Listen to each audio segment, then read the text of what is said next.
Welcome to the Boosted Volunteer Podcast. We share the stories of dedicated Booster Club volunteers and the tools and strategies they use to run successful booster clubs. We also have sought-out experts on fundraising, volunteer management, and running nonprofits to share best practices. Hosted by Robin Eisler and Evan Eisler, you won't want to miss these great episodes that will help you run your booster club like a champ.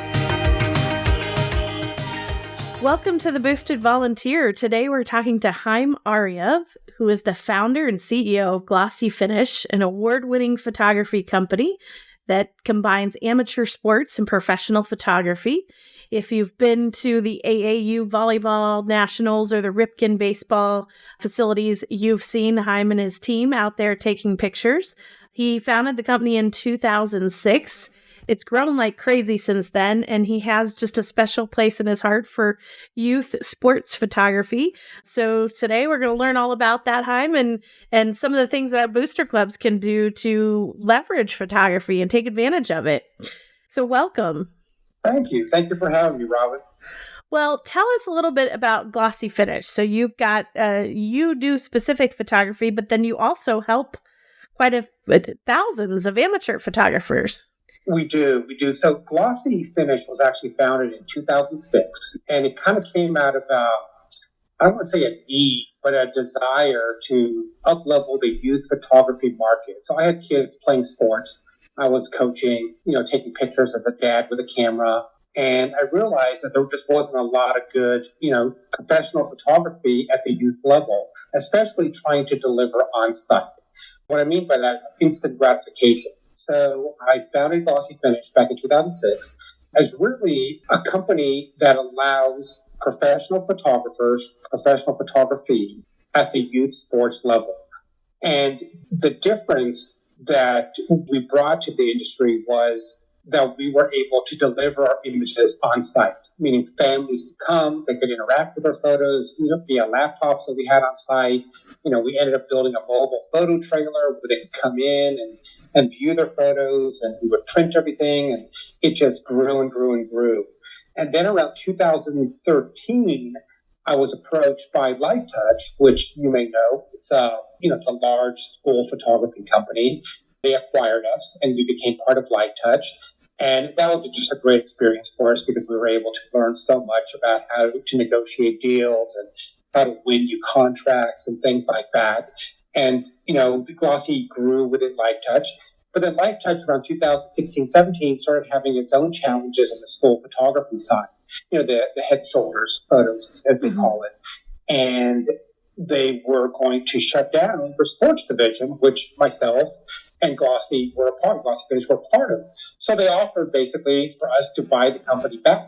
So my business partner, Matt Weiner, who's my partner and our CTO, bought the company back in November of 2017. And we've grown it, leaps and bounds since 2017, obviously with the exception of COVID, 2020. We had, year-over-year growth, and now finishing up 2023, we're going to have our best year ever. So that's a quick story of Glossy Finish, but in that time frame, we photographed hundreds of thousands of athletes for families and, creating memories for them to have forever. So with the introduction, or I shouldn't say the introduction, but the popularity of Facebook and Instagram and all of that, having phenomenal pictures of your kids doing their favorite activity, that had to fuel your business. But at the same time, like, you're managing some of the copyright stuff and the intricacies of that. How does that impact things? It impacted a lot of, we've seen a lot of change.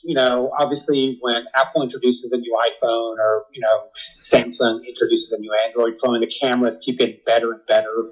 We see that a lot of times, what they can capture with their camera phones, with their cell phones is good enough. And I use the air quotes, good enough, meaning that that's all they want, is they want that instant gratification. They take the picture through the backstop and post it on Facebook that they're at this baseball tournament or football tournament, wherever they might be. And a lot of people, enjoy that. And, kudos to them. They get images that are good enough. What we found is that we focus our attention on the families that really want photography.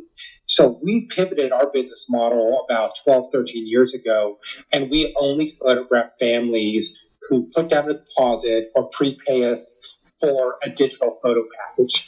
And that means, think of it like a Disney photo pass. You pay your money, we go out, we send our photographers to 1 or 2 games, we capture as many images as we can, and we then deliver those photos to the families, to their phones, to their computers, that they can now own the rights, or at least own the personal license right to do whatever they want with the photos.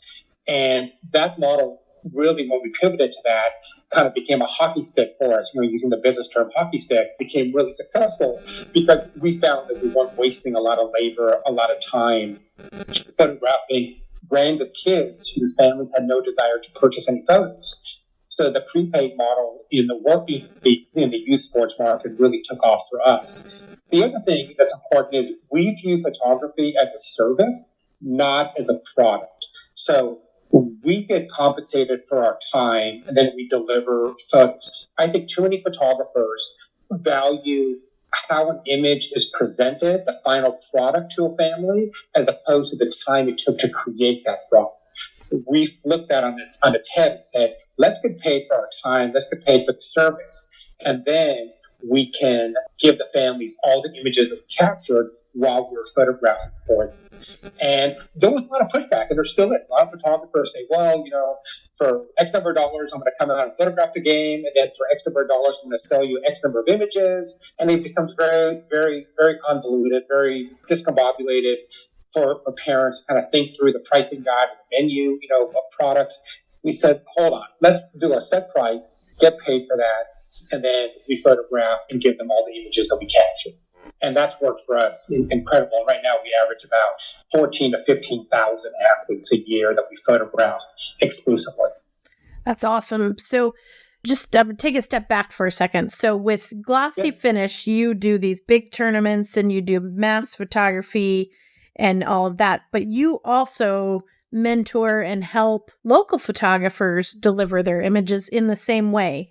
Correct. So what we do is, we've been very fortunate, and, I don't want to say we've been blessed, but we've been very fortunate to build a very successful company.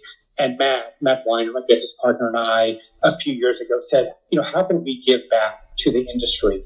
So what we did is, over the years, like you, we built our own technology stack, and we use our own technology to deliver our photos, track the players and assign the photographers and all that.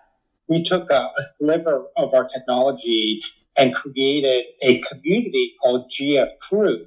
And what GF Crew is, it's a process, it's a community, it's a process, and it's an app that allows photographers to go out, find their customers, register them, get paid, and then deliver everything in one very cohesive ecosystem.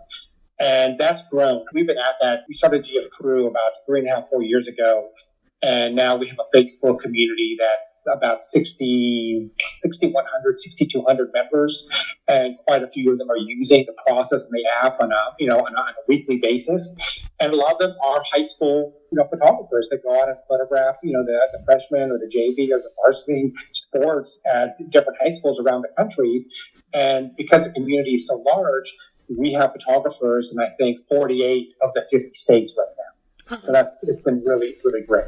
That's awesome. In our local community, we've had a few people who are, great photographers, and they go to a lot of the events, but then you're almost, you're afraid that you ask them to use their images. You're afraid to say, hey, can you shoot my kid? Can you get some good pictures of my daughter? So I think it's a great model. It's great. And, what the hardest part, Robin, about GF Crew was getting photographers to believe in the process. And we got them to believe, or we got those that wanted to believe, because we shared the success that we have at the Glossy Finish level, showing them the growth, talking about price points, strategies, marketing strategies, promotional strategies, how we deliver, how many images should be delivered, all that.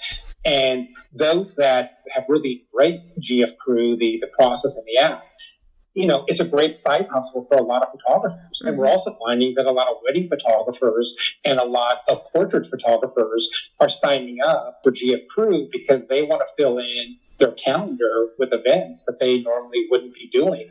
They want to fill it up with sporting events. And a lot of them are great photographers that are now able to monetize the action work that they do. Very cool. You always talk about, or we've worked a little bit together, so you always talk about, capturing the experience, and talk a little bit about how images impact the memory of an event. Yeah, we like to say, we joke internally, it's like, we don't talk about pictures, we don't talk about images, we talk about photos, because you can charge more for a photo than you can for a picture. Anybody can take a picture, but it's hard to make a photo. But what we believe in is, listen, we go to a lot of tournaments, and we see the t-shirt vendor at every tournament we go to, and I'm always thinking to myself, it's like, man, everybody's buying those t-shirts and they look great, tonight, tomorrow, when everybody's out to dinner. But that kid's going to outgrow that t-shirt in 6 months to a year. Whereas the photos that we create, you may outgrow a t-shirt, but you're not going to outlive a photo.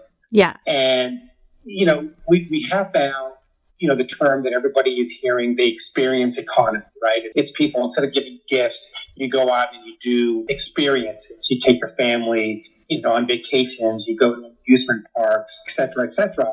With photography, we like to also be part of that experience economy, because now we're capturing what those athletes, what those families were doing during that time frame of that child's youth. And that's been really great. And because we focus our attention on just the families who want the photos and don't do these random photos, we can really give them a better product, a better service, and they will pay a premium for that. So it's worked all around. It works for the customers, and it also works for us as a business model. So you're obviously a very experienced and great photographer. A lot of our listeners are volunteers running a booster club. Yep. And all of a sudden they're thrown into marketing, they're thrown into sales, they're thrown in how do I, capture emotion to get people to do things. So, let's just take it down to basics. So you're designing a website and you've got to pick out the image that's going to be the main image on that website. What directions do you go and what are you looking for? And we get these crazy websites where everyone wants a picture of every kid in the program on the homepage. And I'm like, oh no, don't do that. Exactly. No, that's great. And, kudos to the volunteers that are doing it. Photography at the professional level, it's hard. Photography even at a hobby level is hard, but there are a lot of hobbyists out there that are creating some amazing imagery. So what I tell people that are starting out or that want to use photography for websites, for marketing, is look at images that speak to you. And it doesn't have to be peak action. A lot of times a great sports image is just a portrait of a player and his coach, a player and a parent after the game, a parent a parent celebrating, in the stands. Those are the type of photos that make great covers for Facebook or for websites. It doesn't have to be that ball coming off the bat, the soccer ball leaving the foot. Yeah, those are great shots and everybody gets those occasionally, but they don't have to be the hero shots. A lot of times the hero shots are as simple as the ones I described, just showing the emotion of the game. And that's what people are drawn to. And, you look at magazines, when Sports Illustrated was a printed edition, I would look at that magazine religiously just to see what the editors are choosing for the covers or choosing for the spreads. And a lot of times it's not peak action. It's the emotional part of sports. And those make great images. And shoot horizontal. If you're shooting, if you're photographing for a website, shoot horizontal, because then you have that whole entire image to basically spread across the page. If you're photographing for an individual athlete like we do, 95% of our work is vertical. Vertical. So you really, you look at those little nuances, photographing horizontally, photographing vertically, it changes everything when you're looking at the photos and how you can use them later on. Yeah, it's definitely, you got to think of where you're going to use it, because you can't really very well put a vertical photo on that's the landing page image on a website. Exactly. What are some of the ways that you might suggest that a booster club can leverage photography? If you're working with a local photographer or a big company, what are some of the things and products that the booster club could sell or participate in to, take advantage of this situation where they've got all these kids doing this activity, the parents that want memories, and how can the booster club participate in that? Absolutely. Photography, I've always viewed photography as a great fundraiser for booster clubs. As we know, we're based in Florida. We had the contract for a number of years with the Florida High School Athletic Association. So we photographed all their championship events for about 4 years. And then, we pivoted our business model and didn't focus on the high school model. We went to the youth model. But at the high school level, the booster clubs can definitely use photography as a fundraiser by creating banners. A lot of times, what I've seen photographers do is they'll photograph what they call the T&I or team and individual photos. A lot of times it's action, and they'll create these banners that they'll, print on vinyl that are like 3x4 feet or 2x3 feet. And they'll get sponsors from the local community to basically put their logos on all the banners. And then they print up, all the senior banners for all the senior athletes, senior students. And they'll be able to raise money by those local restaurants and local establishments basically sponsoring the banners. And all the money is basically profit for the booster club. And then at the end of the season, the players get to keep their banners as a keepsake for their year. Times we see photographers creating photo books. And the photo books are basically it's an end of season book with the highlights of the season. And they'll do short limited runs, via Shutterfly or Blurb or some of these book publishers. And they'll be able to sell those books to the community as, again, a fundraiser for that sport. So photography can definitely be leveraged by booster clubs on a number of levels, a number of different things to raise money for the sport. And the other thing that I'll just point out is booster clubs really kind of run the roost at the high schools. A lot of times the athletic directors, they punt their photography making decisions to the booster clubs because they want them to obviously be happy, use the photography as a tool to fundraise. So the booster club should be looking for local photographers that want to work with them and give them a percentage of their profits back to the booster club or allow them to use their photos, for the books, for the banners, and the things that I mentioned. So it's really it's a win-win when you find the right photographer and the right booster club with the right ambition. So if a local booster club doesn't currently have a photographer, where can they go to get started? Do you have any resources through your program absolutely. Absolutely. A lot of times, we tell booster clubs, listen, we have a community on Facebook. Like I mentioned, it's about 6,100 photographers strong all over the country. Join GF Crew. The name of the group is GF Crew, Making Money with Sports Photography. Come to the group, post in the group, what you're looking for, and chances are you're going to find a local photographer in your community that would be interested in working with you. So it's really a way for photographers and booster clubs and parents to work together on making photography a fundraiser for the sport and for the school.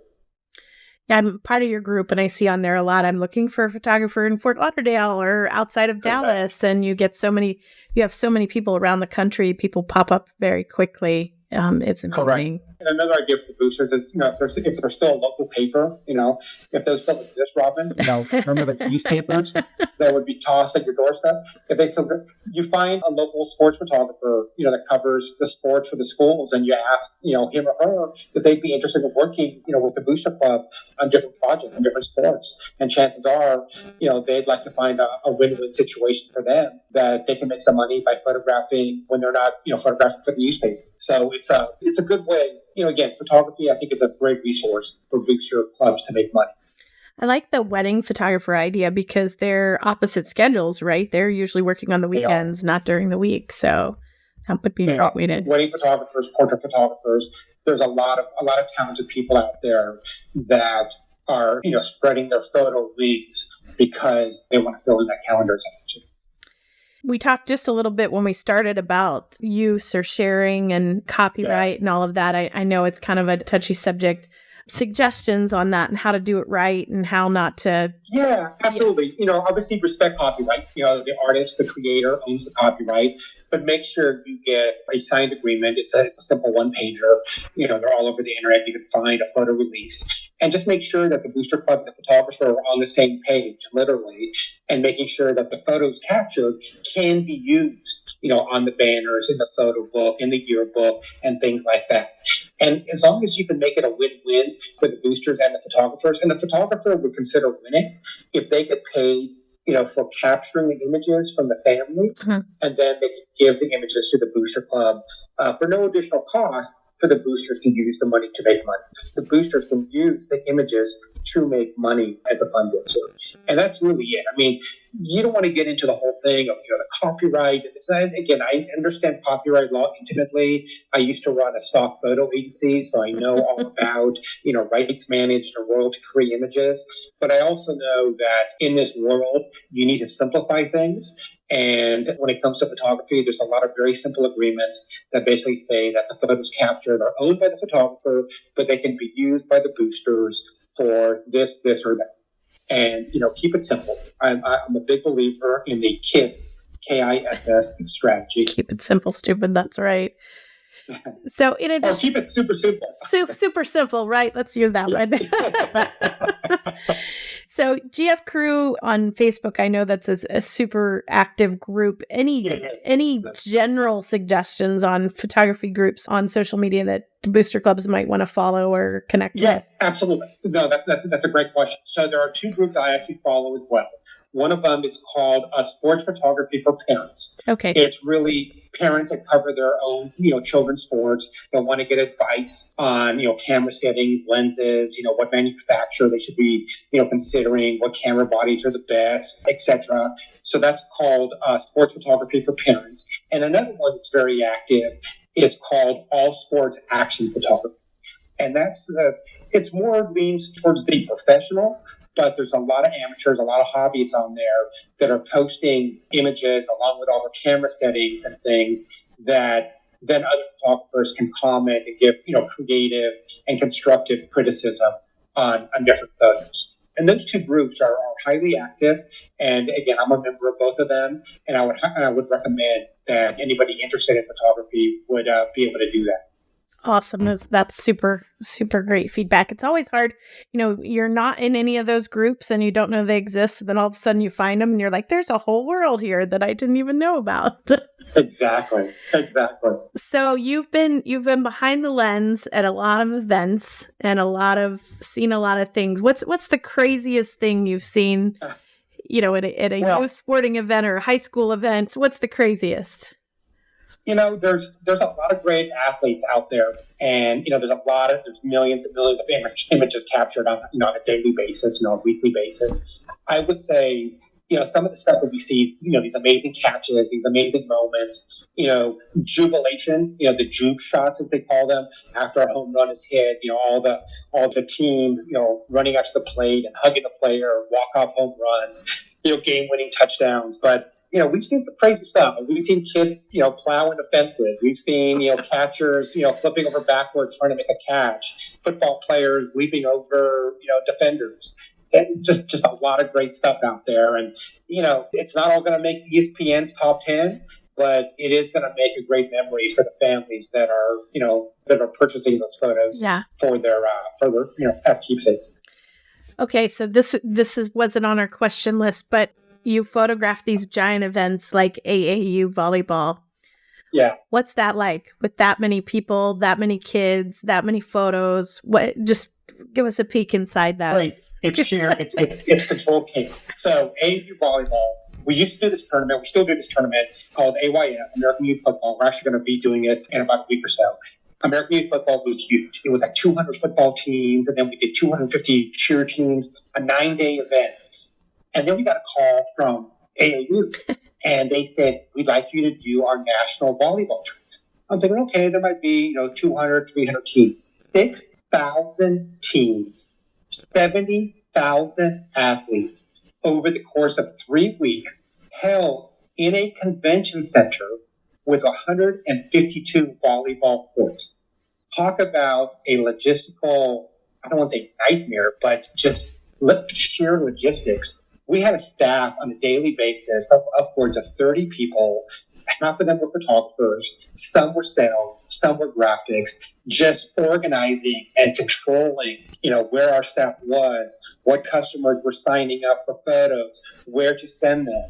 We literally made a heat map of the entire convention floor with all the courts, and we assigned zones to each photographer. So when families signed up for photos, they would be assigned to a specific photographer who was already photographing in that zone of upwards of like 10 to 15 courts. It's the only way we would be able to control it. I mean, it's so loud in there. There's so many whistles blowing. There's so many people yelling. I call it whistle hell. I'm a volleyball mom, so I call it whistle hell. Whistle hell. That's a great one. I'm gonna steal that term and say you guys are whistle hell. Yeah. We've got all of our photographers' earpieces into their radios so they could hear the radio calls of where their next assignments were. But by 3 weeks, 18-hour days. I mean, kudos to our team that ran that event.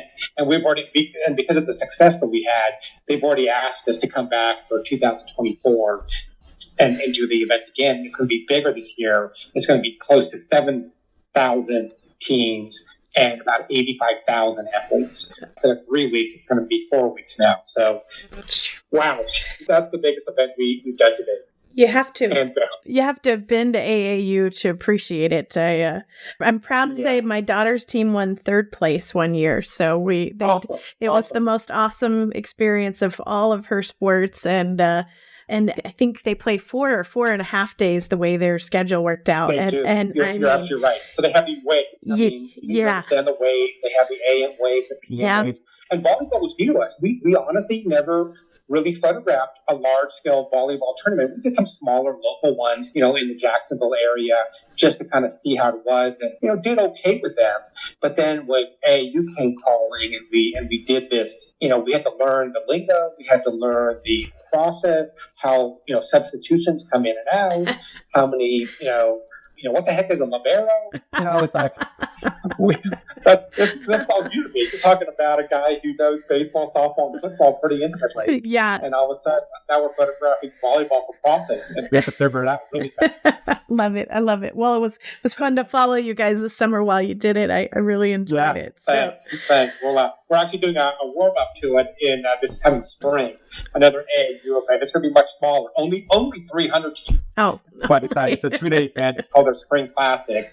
And what we're going to try, which is kind of fun, is just look at different ways to photograph it, different products, different price points, so that we can, get ready for the national event over July and August. Love it. If you don't know this, and I'll cut this out, but they do a media event for the teams that win the top 3 places. Did you get to participate in that? No, what is that? So if you win 3rd or above, they take you to a private room to give you your trophies. And that was where we had some of the best pictures. I'll send you just some of the snapshots that we took, but you might want to ask them about that, because if any of your... So this was AAU, or did she play AAU or USA? AAU. Awesome. Yeah. Well, we actually got again, cutting this part out, we made a lot of money, Robin, by photographing the championship teams, the 1st and 2nd place teams, meaning finalists and then champions, on stage in front of the step and repeat banner. And we were able to print those very quickly and mount them on a floor tile. Oh, yeah. The floor tile and put that in a frame. And those sold like hotcakes. Yeah, I bet they would. Yeah, we sold 2,500 floor tiles, like about $40 a piece, and they were just selling. So maybe when she played, they did it differently. Yeah. I know when they played at ESPN's Wide World of Sports, they introduced Mickey Mouse and Minnie Mouse as characters in the team photo. But we didn't get that option because we obviously don't have the intellectual property rights to that. Right. And we shot at the convention center, and Disney kind of did a block and tackle move, and they didn't let us on property. Oh, yeah. But that's good to know. I'll ask them about the media. Yeah, we did it. She was at the convention center, and so I'll just send you some of the snapshots so you can see. But talk about emotion. It was, the girls are tired and emotional, and so there were some images that were just like, wow, really awesome. powerful. I didn't realize your daughter played at that level. Yeah, she did. She did. She really great players. She was the setter, and she was the only setter there. So she played every point for 4.5 days, and wow, it was the pinnacle of her career. It was awesome. It was really great. So how many years ago did she play? Let's see. She graduated in 2022, so it would have been the summer before that, so 2021. Okay, and you were in Orlando at the convention center? Yep, we were. Yeah, yeah. It's it's an interesting facility. I mean, they keep 3 courts open because of rain delays. It's like rain delays because the roof leaks and we got to move courts around because of water. So it's a running joke that volleyball has weather delays. I love it. I love I it. told people, I say, you were doing beach volleyball? I said, no, we were doing indoor volleyball, but the convention center leaks. So. Oh, whistle hell. Oh, boy. Whistle hell. I love that. I love that. Well, I'll have to lean on you for some ideas on products and price points. Yeah, I actually sent her club coach all your stuff this summer, so I think they had a couple people buy from your product, some of your stuff. Yeah. So, but we'll circle back to the last question. So I always like to ask people, since we're all part of booster clubs and kids' activities, did you play any sports or do any activities in high school? And if so, how has it impacted your life? I did. So I played 4 years of varsity soccer in high school. Now, I grew up in Yuma, Arizona, so there was a big Mexican community. So I was not a starter. There was a lot of kids that were better than me by far. But I did get a chance to play soccer for 4 years. And then I really got into photography because my kids, as I mentioned early on, in this conversation, my kids played sports, and I just saw the need, the need and the want for photography at the youth level. And so they kind of inspired me to change my photography business from being a fashion beauty photographer and then running a stock photo agency into youth sports. I love it. And it's funny how there's always a connection back to what you did in high school a little bit that kind of grows out to what you do today. So I love those connections. That's great. Well, Haim, thank you so much for joining us. Thank you for what you do with Glossy Finish and GF Crew. It's a great resource out there for photography. And we'll definitely be sending our Booster Club folks to your groups so that they can find some local photographers to use as partners in their club. Well, thank you for thinking about us. Thank you for allowing us the opportunity to tell you the story about Glossy Finish and GF Crew. And please, have the boosters join us. The community is not just photographers. The community needs to be others that want photography. And that's a great opportunity for people to get together and make money together. So thank you, Robin. I appreciate it very much. I love it. Thank you so much. The Boosted Volunteer is brought to you by Booster Hub. To find out more about Booster Hub and how our app can help you improve communications, increase engagement, raise more money, and manage your booster club responsibly, visit www.boosterhub.com. And then make sure to search for Booster Club Podcast in Apple Podcasts, Spotify, and Google Podcasts, or anywhere else podcasts are found. Make sure to click subscribe so you don't miss any future episodes. On behalf of the team here at Booster Hub, thanks for listening.